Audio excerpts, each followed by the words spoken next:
ಏಕಾದಶಿ ವ್ರತವ ಸಾಧಿಸಿ, ಏಕಾದಶಿ ವ್ರತವ ಸಾಧಿಸಿ. ಜ್ಞಾನಿಗಳೊಡನೆ ಕೊಳ್ಳಿರ್ದು ಸುತ್ತಲೂ ಶುದ್ಧ ಗಾನವ ಮಾಡೋತ, ಹರಿಯ ಮಹಿಮೆಯನ್ನು ಆನನ ಕೂಗೋತ, ಹಾಡೋತ ಪಾಡೋತ ಧ್ಯಾನವ ಗೈಯುತ್ತಲೀ.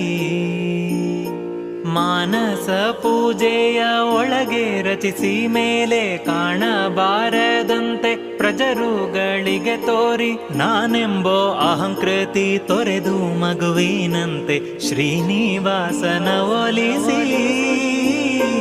ಏಕಾದಶಿ ವ್ರತವ ಸಾಧಿಸಿ, ಏಕಾದಶಿ ವ್ರತವ ಸಾಧಿಸಿ, ಏಕಾದಶಿ ವ್ರತವ ಸಾಧಿಸಿ, ಏಕಾದಶಿ ವ್ರತವ ಸಾಧಿಸಿ.